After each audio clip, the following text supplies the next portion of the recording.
Hello दोस्तों, नमस्कार। Welcome to my YouTube channel. आज हम डिस्कस करने वाले दोस्तों स्कीपर लिमिटेड Q2 के रिजल्ट डिक्लेयर हो गए हैं। तो ये जितना भी जो डाटा दिया गया है वो मिलियंस में दिया गया है, तो हम उसको करोड़ में कन्वर्ट करके आपको यहाँ पे रीड करेंगे।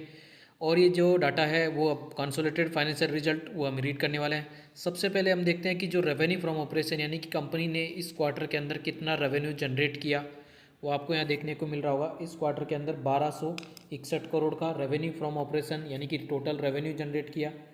और उसके Q1 के अंदर में 1253 करोड़ का, और उससे जो लास्ट ईयर का जो क्वार्टर था उसके अंदर 1109 करोड़ का आपको यहाँ पे रेवेन्यू फ्रॉम ऑपरेशन करती हुई दिखाई दी कंपनी।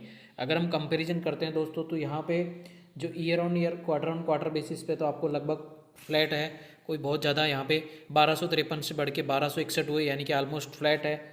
और इसी प्रकार अगर ईयर ऑन बेसिस पे कंपैरिजन करते हैं तो 1109 करोड़ से बढ़ के 1261 करोड़, यानी कि 13% का आपको यहाँ पे ईयर ऑन ईयर बेसिस पे कंपनी ने रेवेन्यू फ्रॉम ऑपरेशन से ज़्यादा इनकम जनरेट करी है। इसी प्रकार अगर हम उसकी बात करते हैं टोटल एक्सपेंस की, तो आपको यहाँ देखने को मिल रहा होगा दोस्तों, टोटल एक्सपेंस इस क्वार्टर के अंदर 1203 करोड़ का, पिछला जो क्वार्टर था उसके अंदर 1197 करोड़ का, और उससे जो लास्ट ईयर का जो क्वार्टर था उसके अंदर 1067 करोड़ का आपको यहाँ पे टोटल एक्सपेंस करती हुई दिखाई दी कंपनी। तो कंपनी ने जो खर्चे हैं अपने कंट्रोल में रखे हैं, किसी प्रकार की कंपनी यहाँ बहुत ज़्यादा खर्चा करती हुई दिखाई नहीं दे रही है। बट एक मिनिमम जो खर्चा होता है कंपनी का वो तो करना ही पड़ता है दोस्तों। इसी प्रकार अगर हम प्रॉफिट फॉर द पीरियड या profit loss for the period की बात करते हैं, अगर हम टोटल इनकम में से अगर टोटल एक्सपेंसेस निकाल देते हैं तो आपको यहाँ पे प्रॉफिट जो लॉस है उसका स्टेटमेंट निकल के आता है। तो इस क्वार्टर के अंदर Q2 के अंदर 37 करोड़ का आपको यहाँ पे मुनाफा हुआ। पिछला जो क्वार्टर था उसके अंदर 45 करोड़ का, और उससे जो लास्ट ईयर का जो क्वार्टर था उसके अंदर 32 करोड़ का आपको यहाँ पे मुनाफा हुआ दिखाई दिया।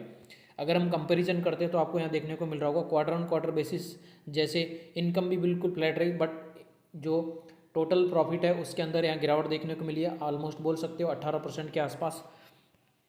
इसी प्रकार अगर ईयर ऑन ईयर बेसिस पे कंपैरिजन करते हैं तो आपको यहाँ देखने को मिल रहा होगा 329 से बढ़ के